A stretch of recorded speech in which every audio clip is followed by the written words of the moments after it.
Y'all, I just feel like this is so crazy because I'm back with another bang bang banger, but y'all getting it real and raw today.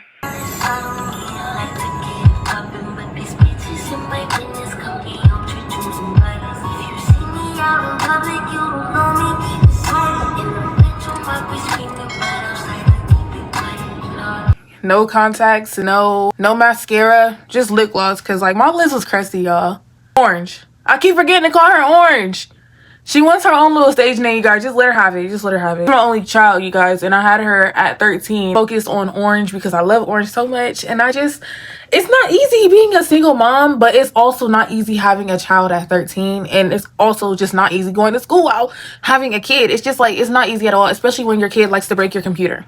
But Orange broke my computer. When Orange broke my computer, it was like rats for me. Like, that was a $700 computer from Best Buy. But I didn't want to close this door. I want to close this chapter of my life. I want to walk into something new, and I want to leave this behind me. I've been holding on to this for a while now, expecting for something to change, expecting for something to happen.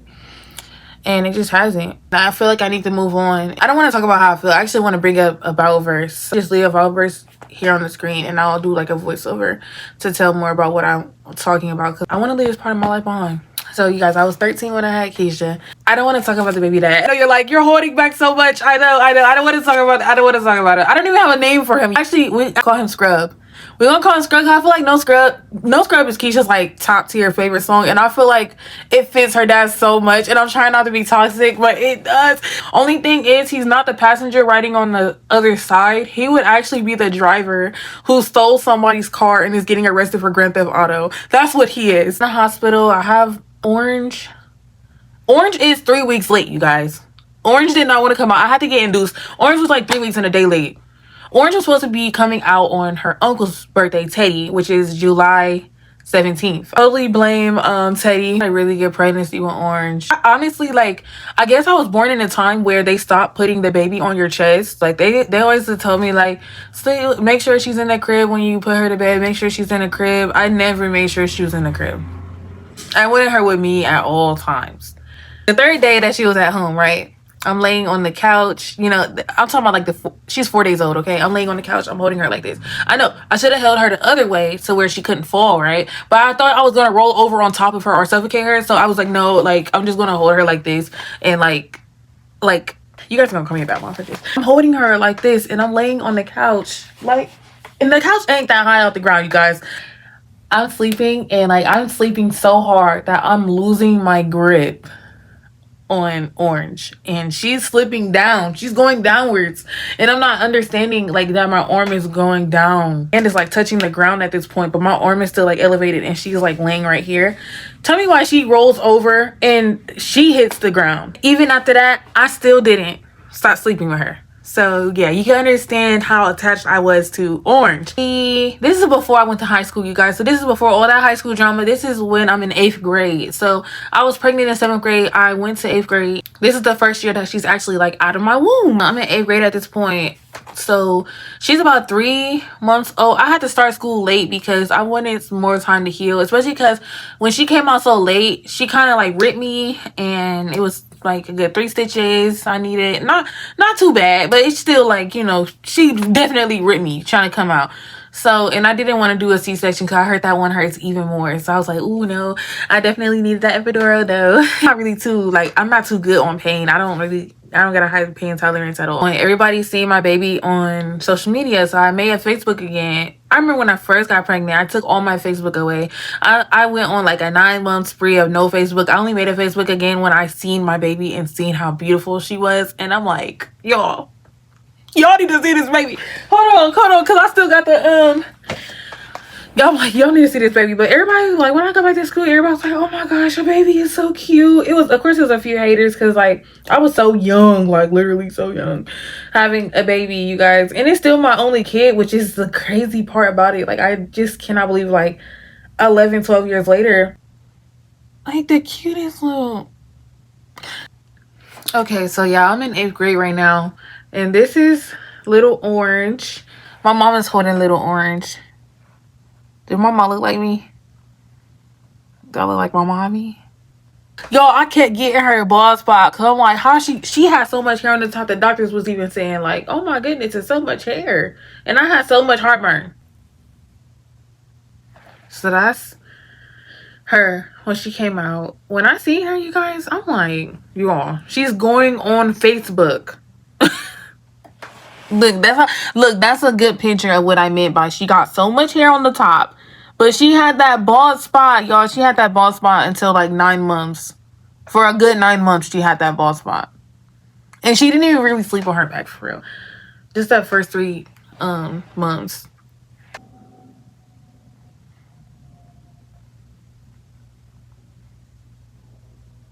Trying to make it through 8th grade. You guys, she's 3 months old. My mom took her to her Orange to her 3 months due doctor's appointment because I'm at school. Like, I couldn't make it. So she was trying to help me out and took her herself. Me, I was already like low-key aware that she wasn't really on her medicine, but I just was like, you know what? I just go ahead and take her because I can't do it. So who gonna do it if I, you know what I mean? If I can't do it, you know, who gonna do it? That's still the way it is now. Like, but only thing is I don't trust nobody else to do it now. So, but while I'm at school, I get a call down to the office. I walk down to the office thinking nothing of it. Like, I'm taking my sweet time. Because I didn't want to be, I think I was in social study. No, I was in reading at the time. I was in reading class at the time. We were reading something about Shakespeare. No, like actual Shakespeare, not the person I named Shakespeare. But I go down to the office, you guys, and they are telling me that I'm not going to be able to go home after school. And I'm looking like, okay, what's going on? Like, they're telling me wait in the office until after school. And mind you, like, they're telling me, oh, everything's going to be all right. Everything's going to be all right. And I'm just looking like, well, why can't I go home? I know everything ain't all right because I can't go home. Didn't nobody tell me nothing. Nobody was telling me nothing until it hit like almost time for school to be out. So it got to be like 2 o'clock around this time. And, or a little bit after, like a few minutes after, like 2:10 or something. But let's start at 2:30. So somebody finally come up. It's like a social worker from CPS, Child Protective Services, and they're telling me that Orange got taken by foster care. And I'm looking like, why would y'all take her? But they were explaining to me that since my mom was not in the right mind to take care of her, they were afraid that she was going to get hurt. They were afraid that because of all the talking that she was doing to herself and all the crazy things that she was saying, that she was going to hurt Orange. And I'm sorry, Mom, to expose you like that. I don't mean to expose. I do love you. And I know that whenever when you're in your right mind, you love me too. And you love me a lot. And a lot of the times, even when you're not in your right mind, you still love me. So bashing to my mom. I love her so much. But just saying, like, the story time, you guys. So for the sake of the story time. And I wanted to give a story time about Orange, but I didn't want it to be boring. Sitting over here like, oh my goodness, my mom done got me in a heap of trouble. So I'm thinking I'm going to the same house as Orange. And they're telling me, we don't know about all that. We don't know about all that. If the person is willing to take you and Orange, or if we can even get that paperwork even worked out enough for that to even happen. And I'm like, hold on, like this is too much.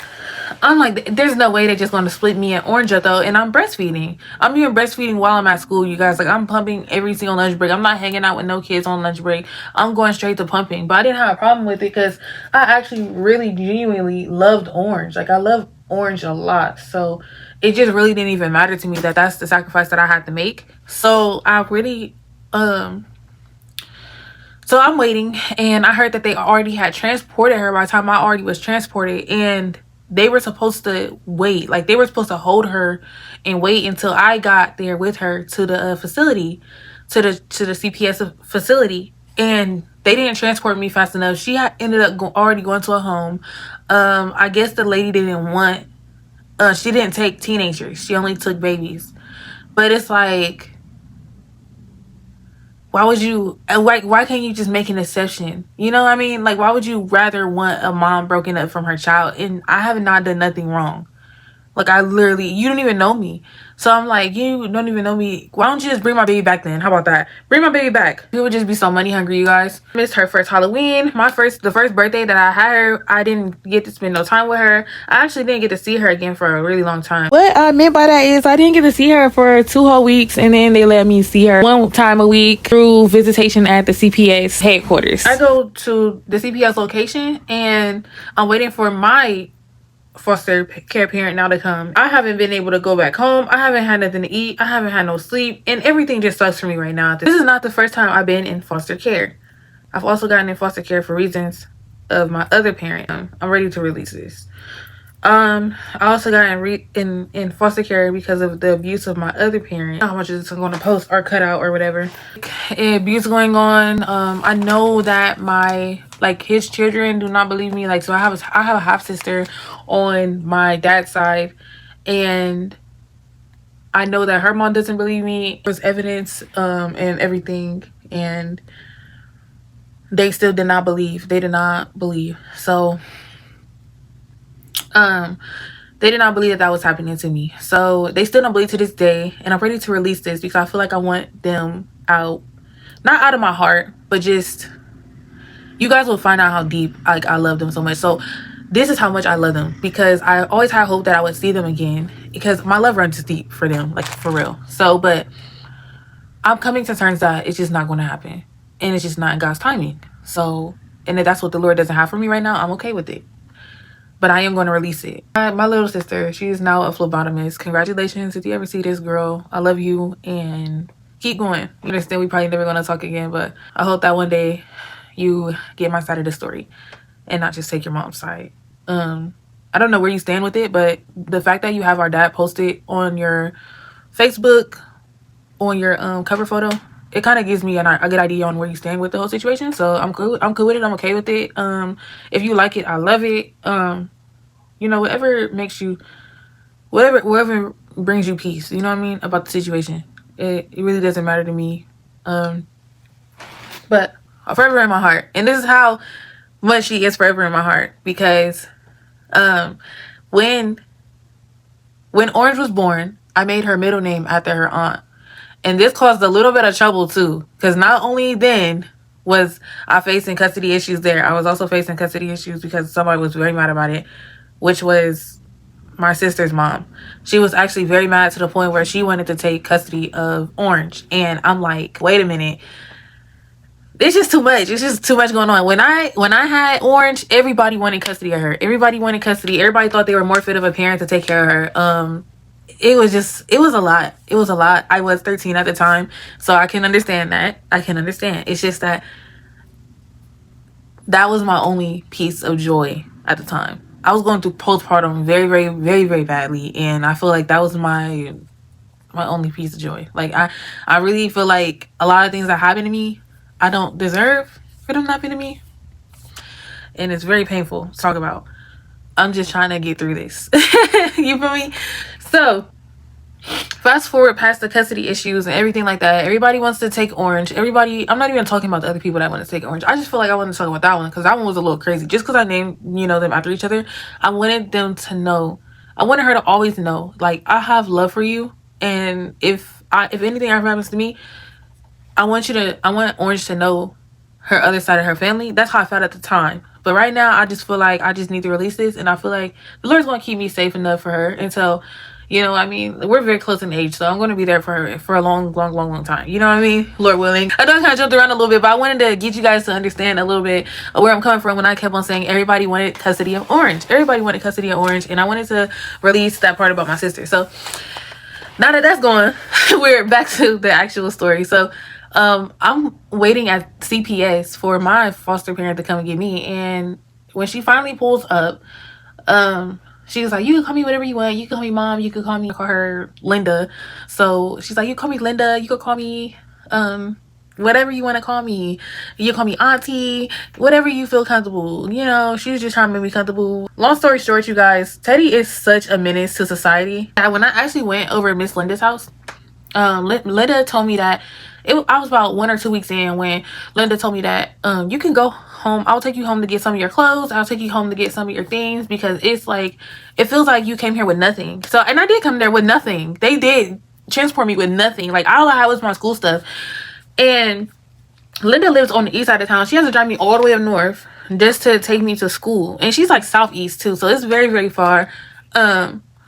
It's very far. I don't think it took 1 or 2 weeks. It took 1 or 2 days for her to take me up to my house to get my stuff, because the voucher was taking too long to come.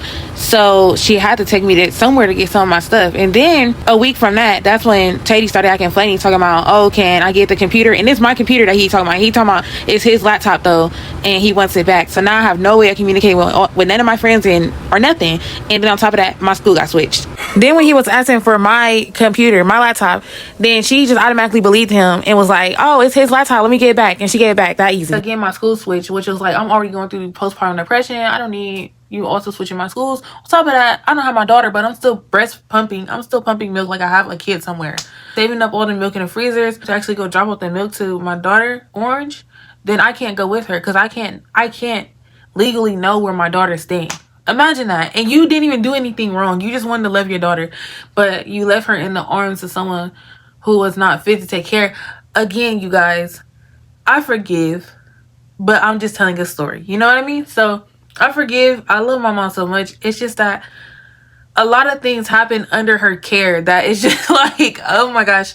And I know you guys are blaming me a little bit. I take responsibility too, because I should have woken up to that fact, and I should have not been trying to save money on babysitting to the point where, before y'all eat me up in the comments, like, I didn't know what Title 20 was, and I couldn't get a job because I was 13. So I don't know what I'm talking about. She was in harm's way, but I didn't realize it. I really did not know, you guys. I really did not know, especially because, like, it was a lot going on. I go back home. She takes me back home to go get my clothes and stuff like that. So they're still trying to figure out how we going to set up visitation. But the visitation, when it did start, it started like a month later. And then I could only see her for an hour out of a week. An hour out of a week of not seeing her. Huh? 1 hour. Like, yo, I can't even imagine the pain. Just to cry so much for 1 hour. 1 hour with my daughter. And I'm not allowed to be in a room alone with her. I had to be in the room with somebody. A few times my mom came up there. Linda took me to my mom's house to go get some of my things. I got some of my things. But fast forward to 2 weeks later, now Teddy is calling my foster mom and my foster mom Linda. And Teddy is saying to Linda, oh, she got the computer, she got the laptop. And she's like, yeah, what's wrong with that? She said it was her laptop, which it was mine. My mom bought it for me. I don't know if it's because of what happened with Blue, that he wanted the laptop back. But he was trying to cut out all contact, all social media, all everything from, and literally the computer was all I had. All I had to talk to anybody. Teddy told Linda it was his laptop and that she needed to bring it back. And I said, no, that's my laptop. Like, my mom brought all of his laptops, mind you. He had his own laptop. My mom had a laptop. I had my own laptop. We all had our own laptop. Mind you, I got off punishment. So I was able to have my laptop back again when I was like 2 months pregnant. I believe I got off punishment and was able to have my laptop back. So he was like, no, this is my laptop. You need to give it back. And she took my laptop and gave it back to him. Like, she wasn't taking my side. And he kept on talking about he gonna sue. And she said she didn't want none of them problems. So she took the laptop back to him. I wasn't allowed to go back over there. So I wasn't even able to talk to him or talk about it. And he didn't even want to talk to me or nothing about it. It just felt like sometimes Teddy was just making it more hard for me. Like, it just made, sometimes, like, Teddy, even though, like, I love him so much, he made things, like, a little bit harder, I feel like, for, this is kind of sad. Teddy can definitely be a mean one, Mr. Grinch, okay? So it's giving Mr. Grinch. So I should name him Grinch, not Teddy. He had to, for a straight week, I kept on wanting to call my mom, call my mom, call my mom. My mom would answer every time. But it was just like I wasn't getting along with the foster lady, Miss Linda. So I kept on wanting to call my mom. That was like my comfort spot. So I would want to call her like 3-4 times a day. She said that I can only call her 1 time a day from now on. She put a strict policy on the phone because she kept getting tired of me wanting to call my mom. I'm like, y'all just took away my computer. I'm going through postpartum depression. Y'all don't understand what's going on. I don't have a counselor anymore. I don't have no one I can talk to. And it just sucks. So And then I don't even have my daughter at this point either. Still, we didn't get along because she used to do petty stuff like this. I have a couple instances before I gotta go.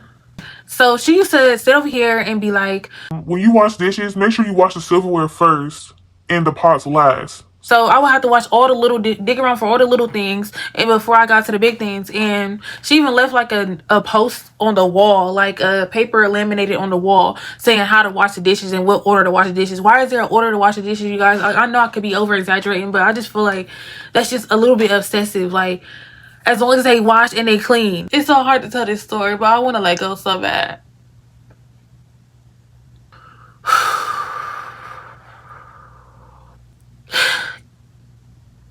I'm just thinking back to like how sad I was. How nobody understood. Just to lighten the mood a little bit, story time flowing, I want to say this. Shortly after Orange came home with me in the foster care system, then I got forced to go over my baby dad's house because my foster mom ended up finding him. I told her I didn't really want to go because he obviously blocked me when I told him like I was pregnant. So now I don't want to like force myself on him and be like, hey, I'm here, tell you, hey, I'm coming over, nothing. But yeah, apparently she got in contact with his mom and we ended up going over there. Why did I choose such a sad story time? Oh my gosh.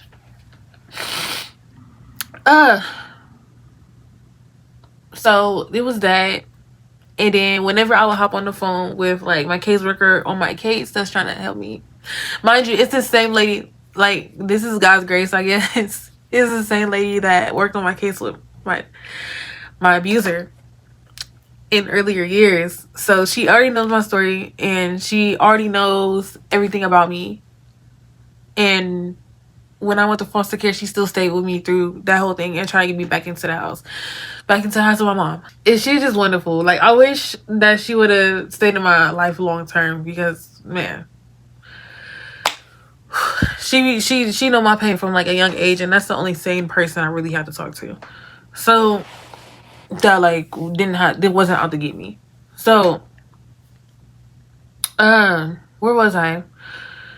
It was like stuff like that happened in the house. I remember when it came time for my birthday, Linda had ended up buying me a sweet pea, like just a little miniature set of like the sweet pea from Bath and Body Works, the fragrance. She like jumping these cherry blossoms, but to this day I cannot stand those two smells because those brought up so much trauma for me of what happened in that house. It was just too much. And I know like it wasn't nothing like too extreme, but that lady was so controlling, you guys, so controlling. Even of how much I fed Orange, she was just like so controlling. Like, due to all the stress, I feel like it was due to all the stress. I kept pumping. I still kept pumping, and even when Orange came back in the house, my milk flow was like slowing up. And I feel like it was because of all the stress and all the expectations that she put on us in that house. She would do petty stuff though. Like, I remember she took me to this other foster lady's house. She was wonderful, so nice. I forget her name. I remember I seen her years later, but I remember she was so nice, treated me so well, so well. And I remember me saying, oh, I like going over there. She never took me back again after that. And it's like years later when I seen her at City Trends, because I used to work there. She came in to buy something one day and she was like, she did that on purpose. She did that on purpose because she knew that you liked me or whatever. Like, I don't know what that lady had out against you or had against you, but she was not like, whatever you liked, she would try to take it away from you, or she would try to keep you away from it. And I told her that I wanted you back. Like, I wanted to babysit you again, or I wanted to, you know, watch over you again for a day. And it just didn't happen because of how the lady was. Like, it's like every time I say I like somebody, it's like she tried to take them away. And I didn't understand that or whatever, but she was just so controlling. I remember another woman had came into the house. This is the one that said that she wanted to fight me when I was going to Mifflin. Remember that story time? If you didn't watch that one, just go watch it. But it doesn't really have a lot to do with this. But the random girl that came up to me and said that she wanted to fight me at Mifflin, that's the girl that I was in the house with now. That's the reason why. It's a whole story inside of a story, y'all. Y'all could let me know y'all want that story time. I'm not telling it right now. But she used to take Orange a lot. She used to hold Orange overnight a few times.